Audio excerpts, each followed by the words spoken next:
Hi everyone. अभी तक हम लोगों ने the American war of independence का लगभग बहुत सारा पॉइंट्स वगैरह हम लोगों ने कर लिया लास्ट वीडियो में, और उसमें खास करके जो लास्ट पॉइंट हम लोग का डिस्कशन हुआ था वो था हम लोग का birth of the United state of America. मतलब किस तरह से यूनाइटेड स्टेट ऑफ अमेरिका का बर्थ हुआ था, वही 13 कॉलोनीज वगैरह मिलकर के किस तरह से वो लोग इंडिपेंडेंस हुए, उसके बाद से उसका नाम पड़ गया यूएसए, जिसको हम लोग कहते हैं एक तरह से यूनाइटेड स्टेट ऑफ अमेरिका। आज जो हम लोग इसी चैप्टर से रिलेटेड जो आपका अगला पॉइंट है वो है आपका द फ्रेंच रिवॉल्यूशन। किसके बारे में हम लोग पढ़ेंगे? द फ्रेंच रिवॉल्यूशन के बारे में। सबसे पहले हम लोग आते हैं फ्रेंच रिवॉल्यूशन में। कहा जाता है क्या चीज? The French revolution of the 1789 was one of the most important events in the history. कहते हैं कि 1789 की अगर हम लोग बात करते हैं तो खास करके 1789 को ना एक तरह से फ्रेंच रिवॉल्यूशन को लेकर के एक तरह से इंपॉर्टेंट इवेंट माना गया था, वो भी हिस्ट्री ऑफ यूरोप का। खास करके अगर हम लोग देखें तो हिस्ट्री ऑफ यूरोप में ये एक तरह से इंपॉर्टेंट इवेंट के नाम से जाना जाता था। Now it was a period of the radical political and the social transformation. कहते कि ये एक पीरियड था उस समय में जिसमें रेडिकल से लेकर के पॉलिटिकल से लेकर के और ट्रांसफॉर्मेशन का भी। अब रेडिकल का मतलब हम लोग जानते हैं एक तरह से परिवर्तन, जिसको हम लोग कहते हैं चेंज होना, जिसको कहा जाता है। तो ऐसा चीज एक तरह से इस पीरियड को उस समय में क्या किया गया था, माना गया था। इसके बाद अब जो हम लोग इसमें पढ़ने जा रहे हैं पॉइंट वगैरह, वो फ्रेंच रिवॉल्यूशन का कॉजेस वगैरह क्या था, क्या क्या कॉजेस था, उसको हम लोग जो है ना अब वो पॉइंट को एक तरह से यहां पर में ना डिस्कस करेंगे। अब कॉजेस में भी बहुत सारा कॉजेस वगैरह है, तो वो एक एक करके कॉजेस हम लोग क्या करने जा रहे हैं, यहां पर में डिस्कस करने जा रहे हैं। तो जिस तरह से मैंने कहा कि कॉजेस में बहुत सारा अच्छा है, तो कॉजेस में सबसे पहले आपका आता है पॉलिटिकल का। ये पॉलिटिकल कॉजेस, ये पॉलिटिकल कॉजेस के बारे में अब हम लोग को समझना है कि आखिर ये क्या था। तो कहा जाता है कि France was ruled by the Louis 16। अब ये लुइस 16 का भी नाम हम लोग समझते हैं, जानते हैं। ये लुइस 16 जो था ना उसमें का रूलर हुआ करता था। तो फ्रांस उस समय जो फ्रांस था एक तरह से ये रूल किया जाता था लुइस 16 के द्वारा। ओके, अब कहते हैं कि he was believe that he was the gods representative. कहते हैं कि वो अपने आप को ना एक तरह से बिलीव करता था, क्या चीज, कि वो गॉड का रिप्रेजेंटेटिव है एक तरह से, मतलब गॉड का भेजा हुआ दूत है, ऐसा वो अपने आप को मानता था on the earth, and therefore was not the answerable for the people. और किसी भी पीपल को वो आंसरेबल मतलब आंसर देने वाला नहीं था। कहते हैं ना कि कोई भी मतलब किसी भी जनता को एक तरह से वो उस तरह से मानता, वैसा वो था ही नहीं एक तरह से। ऐसा हम लोग जानते हैं लुइस 16 के बारे में, कोई भी वो आंसरेबल नहीं था पीपल का। And he and his wife, इनकी वाइफ जो थी उस समय में वो थी मेरी एंटोनेट। तो यहां लोग बात कर रहे थे इनके वाइफ का, लुइस 16 का जो वाइफ थी वो थी मेरी एंटोनेट की। ठीक है, अब कहते हैं कि ही, कौन ही, मतलब क्या लुइस 16 ही वो, ये तो हम लोग जानते हैं कि वो एक तरह से अपने आप को गॉड का रिप्रेजेंटेटिव मानता था। Now he and his wife Mary Antoinette rule like the autocrat. कहते हैं कि ये लुइस 16 और इनकी जो वाइफ थी मैरी एंटोनेट, ये एक तरह से ना ऑटोक्रेट की तरफ वो रूल करती थी। अब ये ऑटोक्रेट का मतलब भी हमें समझना है। ऑटोक्रेट का मतलब होता है ruler who has a complete power. एक ऐसा रूलर खास करके जो जिसके पास में ना एक तरह से क्या कर सकते हैं हम लोग कि पूरा का पूरा पावर होता है, इसी को एक तरह से ऑटोक्रेट कहा जाता है। हमने क्या क्या ऑटोक्रेट का मतलब मैंने क्या बताया कि a ruler who has a complete power, एक ऐसा रूलर जिसके पास में पूरा का पूरा कंप्लीट जो है ना वो पावर होता है। तो ये दोनों के दोनों उसी तरह से रूल करने लगे। And choose to ignore the suffering of the people, और इनको पीपल के सफरिंग से मतलब पीपल कैसे है नहीं है, उनका कष्ट क्या है, दुख क्या, उससे कोई एक तरह से इनका मतलब ही नहीं हुआ करता था उस समय में। And this made the king and the queen very unpopular. जिससे क्या हुआ, तो ये किंग और क्वीन जो थी वो दोनों ही उस समय में ना बहुत ही अनपॉपुलर हुए। किसमें? तो अमंग द पीपल, मतलब जितने भी सारे जनता थे उनके नजर में ये एक तरह से ना अनपॉपुलर होते चले गए। राजा फेमस कौन होता है? जो खास करके अपने प्रजा की बात सुनता है, उसके दुख में सुख में हर चीज में वो संग देता है। लेकिन ये दोनों को दोनों ना ये एक तरह से पूरा का पूरा खुद को अपने आप को पावरफुल समझते थे। और इतना ही नहीं बल्कि पीपल से, इनको जनता से इनको कोई मतलब ही नहीं था और अपने हिसाब से ये लोग रूल किया करते थे। अब हम लोग आते हैं सेकंड पॉलिटिकल का सेकंड पॉइंट में, the administrative machinery under the Louis 16 had the become the extremely corrupt. कहते कि लुइस 16 के अंदर में जो भी एडमिनिस्ट्रेशन सिस्टम था, जो भी पीपल मतलब जो एडमिनिस्ट्रेटर वगैरह जो थे, काम करने वाले सब थे, वो लोग पूरा का पूरा ना कहा जाता है ना कि एक तरह से ना पूरा का पूरा करप्ट थे। And the nobles and the officers torture the people for the taxes and arrested and the confined the many people. कहते कि उस समय में जो खास करके एडमिनिस्ट्रेटर वगैरह सब हुआ करता था ना, वो क्या करता था ना, खासकर नोबेल कहें या फिर ऑफिसर्स वर्क करें, ये लोग ना टॉर्चर करता था पीपल को, और किसके लिए, टैक्सेस के लिए। And arrested and confined the many people without a trial, और बिना मतलब का ही, जिसको हम लोग कह सकते हैं एक तरह से वो लोग क्या करता था, कन्फाइन मतलब क्या, सीमित करके रखता था, लिमिट करके रखता था उन लोगों को। ऐसा सिचुएशन इनके ऑफिसर्स के द्वारा किया जाता था। And those who were the arrested and the confined were the sent to be the state prison. कहते हैं कि और जो एक तरह से ना उस समय में खास करके कन्फाइन किया जाता था, अरेस्ट किया जाता था, उनको ना वो लोग प्रिजन में डालते थे। कहां पे डालते थे, प्रिजन में। कहां पे ये प्रिजन था, तो प्रिजन हुआ करता था बेस्टाइल में, एक जगह का नाम था ये। तो यहां पे ना ये लोग क्या करते थे, जितने भी प्रिजनर वगैरह होते थे इनको वहां पर में डाल दिया करते थे बेस्टाइल में। And the Bastille does become a symbol of the state operation, और यही बेस्टाइल जो था एक तरह से बाद में जाकर के सिंबल ऑफ स्टेट मतलब सिंबल ऑफ स्टेट ऑपरेशंस के नाम से जाना गया था। तो ये एक तरह से ना इनका सेकेंड पॉइंट मतलब पॉलिटिकल का जो था वो सेकेंड पॉइंट था। अब हम लोग आते हैं इसके बाद वाला जो पॉइंट है वो हम लोग का सोशल का, किस चीज का, ये सोशल का। चलिए अब हम लोग आते हैं ये जो फ्रेंच रेवोल्यूशन का जो मैंने कहा था कि नेक्स्ट पॉइंट हम लोग का सोशल से रिलेटेड है। किससे रिलेटेड है, ये सोशल से, सोशल से रिलेटेड है। अब सोशल के बारे में हम लोग सबसे पहले पढ़ते हैं। दिया कि the French society was a feudal in the nature. कहते हैं कि ये फ्रेंच सोसाइटी जो था ना एक तरह से वो पहले से ही कहा जाता है कि ये फ्यूडल इन नेचर था। अब फ्यूडल का मतलब होता है connected with the system of the feudalism, मतलब वहां पर में एक तरह से ऐसा सिस्टम जो फ्यूडलिज्म से कनेक्टेड था। तो ये एक तरह से ये सोसाइटी जो था आपका वो फ्यूडलिज्म में था। And it was divided into the 3 classes. इसको 3 क्लासेस में या फिर 3 स्टेट में डिवाइड किया गया था। The first state, the second state and the third state. इस तरह से जो था ना वो फर्स्ट स्टेट, सेकेंड स्टेट्स और थर्ड स्टेट्स में डिवाइड किया गया था। अब हम लोग आते हैं एक एक करके। तो first state consisted of the clergy. कहते हैं कि ये फर्स्ट स्टेट जो था इसमें कंसिस्टेंट होते थे क्लर्जी। क्लर्जी कहा जाता है किसको, जिसमें खास करके चर्च के जो ऑफिशियल्स वगैरह होते हैं ना, जो मतलब एक तरह से प्रीस्ट वगैरह होते हैं, वो सब इसमें रिलेटेड थे। अब हम लोग अगर बात करते हैं सेकेंड क्लासेस का स्टेट का, तो it consist of the nobility, और ये ना आपका खास करके नोबिलिटी से कंसिस्ट हुआ करता था।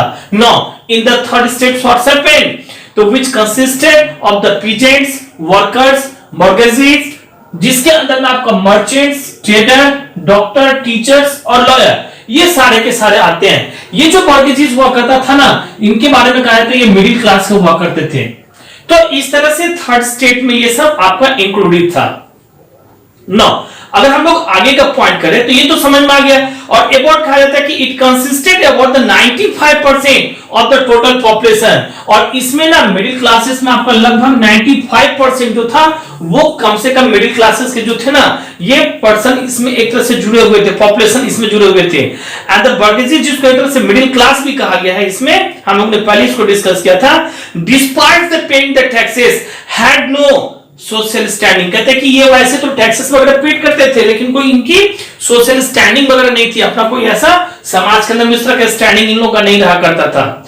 And they were the unhappy, ये लोग ना एक तरह से अनहैप्पी भी हुआ करते थे with the way they were the treated by the people of the first way and the second state. कहते हैं कि इसके बाद में इनके साथ में जिस तरह से ट्रीट की जाती ना, मतलब फर्स्ट स्टेट के पीपल के साथ में और सेकेंड स्टेट के जो भी मतलब ये होते थे उनके साथ में, तो ये लोग ना हमेशा ना इनसे मतलब एक तरह से एंग्री रहा करते थे, चिढ़ाई करते थे, क्योंकि थर्ड स्टेट को उस तरह से मान्यता नहीं दी जाती थी जिस तरह से फर्स्ट और सेकेंड स्टेट को दिया गया था।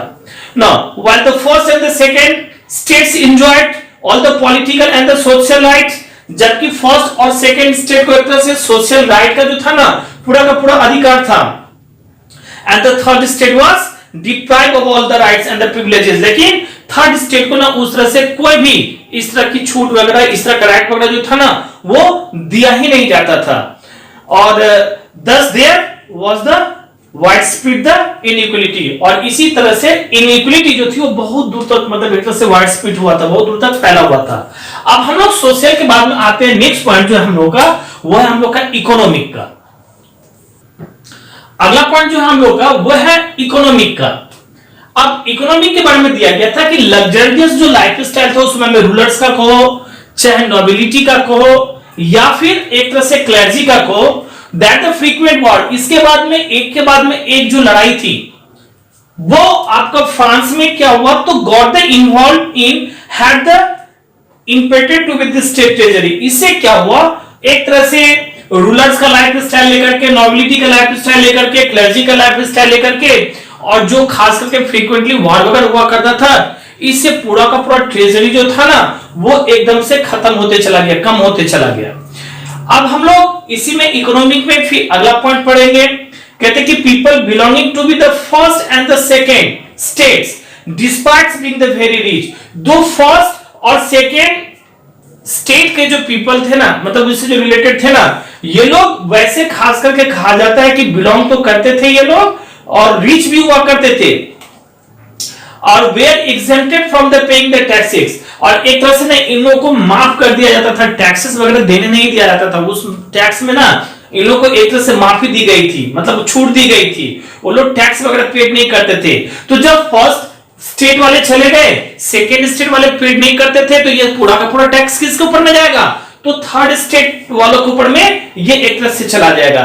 एंड हुआ क्या कि पूरा का पूरा जो इंटायर बर्डन था ना टैक्सेशन, वो fail into be the third state, और पूरा का पूरा जो था ये इंटायर जो बर्डन था उसमें में टैक्स का, ये किसके ऊपर में चला गया, जो थर्ड स्टेट के पीपल थे उस समय में उनके ऊपर में चला गया।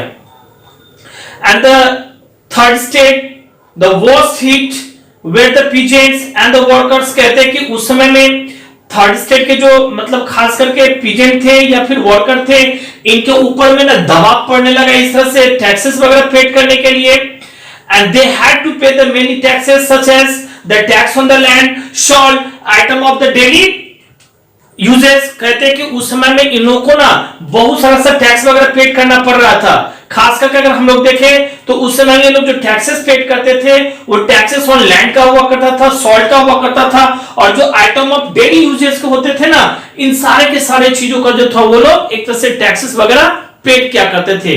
कौन, जो थर्ड स्टेट के जो रहने वाले सब थे उन लोगों को ये सब पेड करना पड़ता था। So very often they were the forced to be the work without the payment, कहते कि और कभी कभी तो ऐसा भी होता था कि ये लोग जो काम करते थे ना तो उस समय में विदाउट कोई पेमेंट का इन लोगों को काम करना पड़ता था। And for the example in case of the constructing the road, और अगर हम लोग उस समय की बात करें तो एग्जांपल के रूप में अगर आप देखोगे तो जैसे रोड वगैरह बनती थी तो उन लोगों को उस समय में वैसे का वैसे विदाउट पेमेंट का ही काम करना पड़ता था। तो ये हो गया आपका खास करके इकोनॉमिक का सिस्टम, इस तरह से कितना खराब हुआ था। अब हम लोग आते हैं ये इंटेलेक्चुअल फिलोसोफर, जिसमें जिन लोगों के बारे में बात किया गया है उन सबों के बारे में पढ़ते हैं। अब हम लोग आते हैं इंटेलेक्चुअल में। अब इंटेलेक्चुअल में कहा गया है कि philosopher such as Voltaire, Rousseau and the Diderot, इन तीनों का नाम दिया गया है, inspired the people to be the against all the forms of the inequality, injustice and the corruption। कहते हैं कि ये तीनों के तीनों जो फिलोसोफर थे ना उस समय में, इन लोगों ने क्या क्या एक तरह से इंस्पायर किया पीपल को, किसके चीज के लिए, किस चीज के लिए इंस्पायर किया, अगेंस्ट मतलब उसके मतलब अगेंस्ट में खड़ा रहने के लिए, करप्शन के अगेंस्ट में खड़ा रहने के लिए, इक्विटी के अगेंस्ट में खड़ा रहने के लिए, और इनजस्टिस के विरुद्ध एक तरह से अगेंस्ट में खड़ा रहने के लिए इन्होंने इंस्पायर किया पीपल को। Now they preach that real power rested with the people, कहते हैं कि इन्होंने एक चीज और प्रीच किया कि जो रियल पावर है वो एक तरह से पीपल के हैंड में होता है, and therefore a king should rule according to the will of the people, और जो राजा रहेगा वो राजा एक तरह से रूल करेगा किसके अकॉर्डिंग, तो जो पीपल यानी कि जो जनता होंगे ना उनके अकॉर्डिंग ये रूल करेंगे जो किंग होगा। So in case the king fail to do so people had the right और रिमूव देम, और अगर इन केस ऐसा अगर होता है कि वो अगर किंग जनता के मतलब हिसाब से काम ना करे तो फिर जनता उसको क्या करेगी, वहां से हटा सकती है। तो ये सारा का सारा चीज के बारे में ना ये वॉलेटियर, रोजी और जो डायडर्ट थे ना, इन्होंने क्या क्या पीपल को एक तरह से इंस्पायर किया इन सारी की सारी बातों के लिए। अब हम लोग आते हैं जो अगला थोड़ा सा पॉइंट हम लोग का, वह influence of the American war of independence. American war of independence का जो था ना, वो एक तरह से किस तरह से ये इन्फ्लुएंसिंग हुई थी।